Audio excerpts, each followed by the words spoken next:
नाज़रीन अस्सलाम वालेकुम। प्रोग्राम आपकी बात के साथ हाज़िर खिदमत है। मैं हूं आपका मेज़बान मसरूर जावेद और मैं हूं परवेज़ महमूद। ख़वातीन व हज़रात, पिछले हफ़्ते आपने प्रोग्राम देखा था इमिग्रेशन के ऊपर। वो प्रोग्राम इतना, उसकी डिमांड इतनी हुई कि हमने फिर आज न्यूयॉर्क के नामी ग्रामी वकील जनाब सलीम रिजवी साहब को दावत दी। सलीम रिजवी साहब ने ये दावत एक्सेप्ट भी की और हमारे साथ मौजूद हैं। Welcome to the show again. Thank you very much. कैसे हैं आप? बिल्कुल नवाजिश, आपकी दुआएं हैं और मुझे इंतहाई खुशी है कि आपने जिस मोहब्बत से, शफ़क़त से और काविश के साथ इस प्रोग्राम को शुरू किया था, वो प्रोग्राम जो है वो मकबूलियत के अरूज पर है। और मैं समझता हूँ कि इंतहाई एक पर्टिनेंट इशू था इमिग्रेशन के हवाले से, उस पर आपने प्रोग्राम किया और मैं आपको मुबारकबाद देना चाहता हूँ। सलीम रिजवी साहब, बात ये कि हमारी ये रिवायत है कि हम अपने प्रोग्राम का आगाज़ हमारे वीडियो कॉलर जो हैं को क्वेश्चन भेजते हैं हमारे पास। तो आज का वो हस्ब रिवायत हमारे एक वीडियो कॉलर हैं, उन्होंने हमें सवाल भेजा है, तो क्यों ना पहले वो सवाल देख लें, उसके बाद फिर प्रोग्राम में बातचीत करते रहेंगे। तो आइए नाज़रीन देखते हैं वीडियो कॉलर ने हमारे लिए इस हफ्ते क्या सवाल भेजा है। मेरा नाम मोहम्मद यूसुफ है, मैं लॉन्ग आइलैंड में रहता हूँ। सबसे पहले मैं प्रोग्राम आपकी बात का दिल से मशकूर और ममनून हूँ। पिछले हफ्ते ये प्रोग्राम ने एक वकील को इनवाइट किया था और इस वकील ने अपने प्रोग्राम में ये बताया था कि ओबामा एडमिनिस्ट्रेशन इमिग्रेशन के कानून में नरमी करना चाहती है। मेरा सवाल ये है कि वो नरमी क्या है, किन लोगों को फ़ायदा होगा? बहुत ही आपका पर्टिनेंट क्वेश्चन है और मैं समझता हूँ कि वक्त की ज़रूरत है कि इस मुल्क में इमिग्रेशन के निज़ाम को बेहतर बनाया जा सके।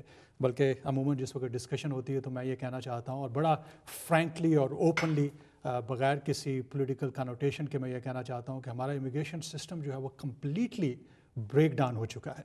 और इस निज़ाम को दुरुस्त करने के लिए हमें ज़रूरत ऐसे पॉलिटिशियंस की है, ऐसे पॉलिसी मेकर्स की है, ऐसी गवर्नमेंट की है कि जो सामने आके इस निज़ाम को दुरुस्त कर सके।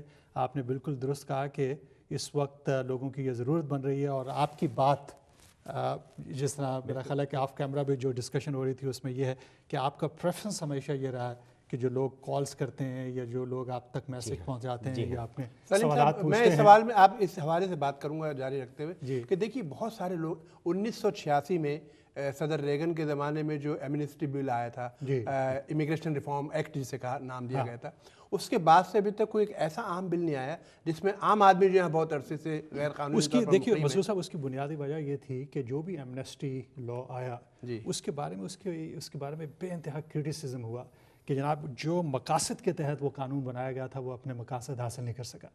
क्योंकि एक यहाँ पे बहुत बड़ी पॉपुलेशन है जो ये चाहती है कि जो लॉ इन्फोर्समेंट है उसकी वो भी होनी चाहिए। अगर आप बॉर्डर जो है वो खुले रखते हैं और लोग यहाँ पे आ रहे हैं और उसके साथ साथ सिस्टम जो है उनको मुकम्मल तौर पे उनके इश्यूज़ को एड्रेस नहीं कर सकता तो एक ब्लॉकेज जो है वो। लेकिन एक काफ़ी अरसे से हमारे स्टूडेंट हैं वो जा नहीं पा रहे, लोग जो हैं बेचैनी का शिकार हैं कि एक बहुत अरसा हो गया लंबा। इसीलिए मैं कह रहा हूँ कोई कांग्रेस में कोई कानून साजी वगैरह इसीलिए मैं ये कह रहा हूँ कि ये सिस्टम जो है कम्प्लीटली ब्रेक डाउन का शिकार है और इस निज़ाम को बेहतर करने के लिए जहाँ पे पॉलिसी मेकर्स को सामने आना पड़ेगा, उसी तरह से हमारी कम्युनिटीज़ को बाहर निकल के अपना वोट ऑफ प्रोटेस्ट जो है वो इस्तेमाल करना पड़ेगा ताकि पॉलिटिशियंस को ये मालूम हो जाए कि हमारे मसाइल क्या है।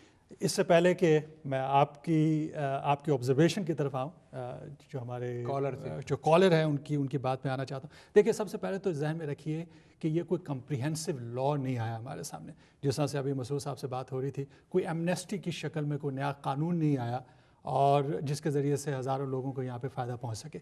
लेकिन ये एक पॉलिसी मेमोरेंडम जो है वो पब्लिश किया गया डिपार्टमेंट ऑफ होमलैंड सिक्योरिटी की जानिब से। मैं थोड़ी सी आपको वजाहत करना चाहता हूँ क्योंकि इंतहाई सेंसिटिव इशू है और बहुत से लोग इसके बारे में जानना चाहते हैं और इसके बारे में बहुत सी अफवाहें भी कुछ लोग दानिस्ता तौर पे फैला रहे हैं और हमारे कॉलर्स भी आ गए। लेकिन वो पहले सुनिए। बिल्कुल ठीक है, आप मेरा ख्याल इस पे आते हैं। मैं सिर्फ बताना चाहता हूं कि कॉलर्स आने शुरू हो गए। एब्सोल्युटली, सबकी हम बात सुनेंगे और कोशिश करेंगे कि तमाम कॉलर्स के सवालों के जवाब दिए जा सकें। देखिए, ये एक पॉलिसी मेमोरेंडम जो है डिपार्टमेंट ऑफ होमलैंड सिक्योरिटी की जानिब से आया है और इसमें ये कहा गया है कि वो लोग जो डिपोर्टेशन में हैं उनके साथ नरमी बरती जाए। और उसकी वजह यह है कि इस वक्त 300,000, मैं आपको जो नंबर दे रहा हूँ ये ऑथेंटिक नंबर है कि 300,000 लोग जो हैं वो डिपोर्टेशन प्रोसीडिंग में है और गवर्नमेंट के पास इतने रिसोर्सेज नहीं हैं कि इन तमाम लोगों को डिपोर्ट कर सकें। तो इसका हल उन्होंने क्या निकाला? इन्होंने कहा कि जनाब वो लोग के जो वायलेंट क्राइम्स का शिकार हैं, वो लोग के जो सिक्योरिटी थ्रेट हैं, ان پہ آپ توجہ دیجیے. اور ایسے لوگ کہ جن کے پاس یہاں پہ اکنامک ٹائز ہیں, سوشل ٹائز ہیں اور فیملی ٹائز ہیں, ان کے کیسز کے بارے میں نرمی برتی جائے, اور نرمی اس طرح سے برتی جائے کہ ان کو ڈپورٹیشن کا شکار نہ بنایا جائے اور انہیں کچھ سہولتیں یہاں پہ پرووائڈ کی جائیں. تو دو باتوں کی وضاحت کے ساتھ میں آپ کے سوال کی طرف آؤں گا. ایک تو یہ کہ کوئی کمپریہنسو امیگریشن لاء نہیں ہے. ہماری کوشش ہے کہ کمپریہنسو امیگریشن لاء سامنے آ سکے, اور یہاں پہ میری اپنی کمیونٹی کے لیے ایک درخواست ہے کہ اپنے کانگریس مین کو, اپنے سینیٹرز کو لیٹر لکھیے, انہیں بتائیے کہ یہاں کا نظام جو ہے وہ کمپلیٹلی منتشر ہو چکا ہے اور امیگریشن کو بہتر بنانے کے لیے ہونا چاہیے. چلیے ہمارے پاس وقت سہیل ملک صاحب ہیں نیو جرسی سے, تو ذرا دیکھتے ہیں کہ سہیل صاحب کیا کہتے ہیں. جی ویلکم ٹو دی شو سہیل صاحب. جی میں لاسٹ ویک بھی ٹرائی کرتا رہا ہوں آپ کے پروگرام میں کال کرنے کے لیے. ہم معذرت خواہ ہیں, بہت ساری کالیں تھی نہیں آ سکیں, لیکن آپ خوش نصیب ہیں کہ سب سے پہلے کالر. فرمائیے آپ کا سوال کیا ہے. تھینک یو جی. اچھا میرا کویشچن یہ ہے جی کہ میرے فادر نے میرے بردر کے لیے پٹیشن فائل کی تھی. وہ میریڈ ہے, پاکستان میں ہے. اس کا ہم لوگوں نے لاسٹ ایئر جون میں ہمیں اس کا لیٹر آیا کہ آپ ایفیڈیوٹ آف سپورٹ اور جو ہے وہ ویزا فیس جمع کرا دیں. تو ہم لوگوں نے فوراً اس کا ایفیڈیوٹ آف سپورٹ اور ویزا فیس جو ہے اس کو جمع کرا دیا, پروسیس کر دیا.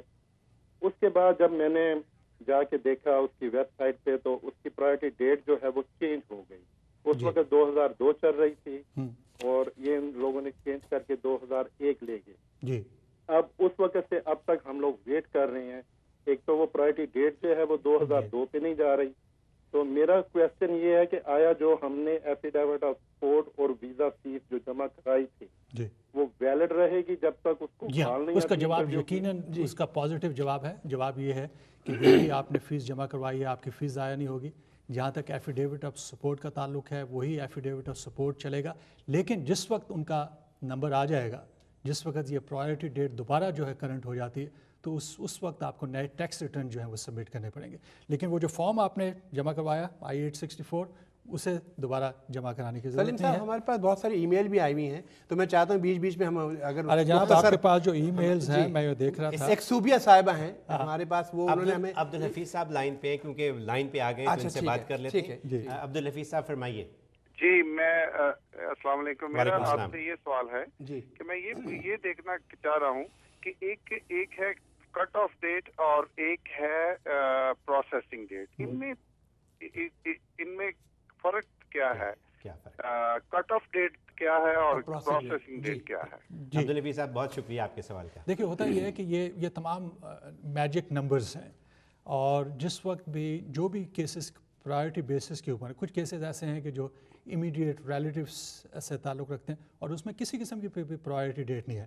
مثال کے طور پہ اگر US سٹیزن اپنے بچوں کے لیے فائل کر رہا ہے جو ان میرڈ ہیں اور 21 سے کم ہے, تو اس میں کوئی بھی پرائرٹی ڈیٹ نہیں ہے.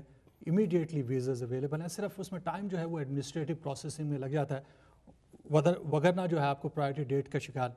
آپ کا جو کویشچن جو کٹ آف ڈیٹ جو ہے وہ ڈیٹ ہوتی ہے کہ جس ڈیٹ کے اوپر آپ نے اپلیکیشن فائل کی ہے وہاں سے وہ گننا شروع کرتے ہیں, اور جس وقت پروسیسنگ ٹائم اس کا آ جاتا ہے, تو جس وقت پرائرٹی ڈیٹ جو ہے وہ کرنٹ ہو جاتی ہے, تو اس وقت آپ کی پروسیسنگ جو ہے وہ نیشنل ویزا سینٹر شروع کرتا ہے. آئیے اب محمد منیر صاحب سے بات کرتے ہیں. ہمارے پاس سوال ہے یہاں میں یہ بتاتا چلوں خواتین و حضرات کہ ہمارے پاس بے تحاشا ای میلز ہیں. سلیم رضوی صاحب کوشش کریں گے, ہم کوشش کریں گے کہ آپ کی ای میلز کو آج شامل کیا جائے, اور جو ای میلز ہم شامل نہیں کر سکیں گے انشاءاللہ وہ آپ کو جوابات اس کے بھیجیں گے. سلیم رضوی خود دیں گے, خود جواب دیں گے. سلیم رضوی صاحب خود جواب دیں گے. I'm sorry, maybe I No, this is fine. I would love to do that. لیکن محمد منیر صاحب لائن پہ آئیے, ان سے بات. جی منیر صاحب السلام علیکم. میں جی یہ آپ کا بہت اچھا پروگرام ہے, اور ہم سب بڑے مشکور ہیں کہ سلیم رضوی صاحب نے یہ ٹائم نکالا. بالکل یہ جو خاص ٹاپک کے یہ جو چیزیں ہیں جو آپ ریلے کرتے ہیں, یہ ویڈیو ٹیپ یا ویب پہ اگر آپ دے دیں تو میرا خیال ہے ہماری کمیونٹی جو ہے نا بڑا اس کا فائدہ اٹھا سکتی ہے. منیر صاحب میں آپ کو یہاں بتا دوں کہ یوٹیوب پہ اگر آپ جائیں تو آپ دیکھیے youtube.com. آپ کی بات یہ منیر صاحب یہ تھینک یو ویری مچ. ہمارے سارے پروگرام یوٹیوب پر ہیں, اور اس کا یوٹیوب کا ایڈریس جو ہے وہ یہ ہے youtube.com/ آپ کی بات. اگر یہ ڈالیں گے نا تو ہمارے سارے پروگرام ہمارے یوٹیوب پہ بھی ہیں اور میرا خیال ہے فیس بک پہ بھی ہے. लेकिन मिस्टर साहब उनकी तजवीज़ जो है मेरा ख्याल है सर आंखों पे है। उसकी वजह ये है कि जो एजुकेशनल एस्पेक्ट्स हैं आपके प्रोग्राम के, वही मेरा ख्याल है एक नुमाया किरदार अदा कर रहे हैं। जिस वक्त भी एक नई कम्युनिटी किसी भी मुआशरे में आगे बढ़ना चाहती है तो उसे अपनी ऑब्लिगेशंस का पता होना चाहिए, उन्हें अपने राइट्स का पता होना चाहिए। जब तक हमें अपनी ऑब्लिगेशंस और राइट्स का नहीं पता चलेगा उस वक्त तक उस सोसाइटी में हम कामयाब नहीं हो सकते। तो उस पॉइंट ऑफ व्यू से मैं समझता हूँ कि आपकी बात जो है वो एक इंतहाई अहम खिदमत अंजाम दे रही है। और आइंदा कभी भी लीगल इश्यूज़ के ऊपर कोई मामला सामने आता है तो मैं समझता हूँ कि आप सूबिया का मैं कहा था कि वो यहाँ पर US सिटीजन हैं और उनके वालिद जो हैं आजकल यहाँ अमेरिका आए हुए हैं और यहाँ पर वो विजिट वीज़ा पे हैं फरवरी तक।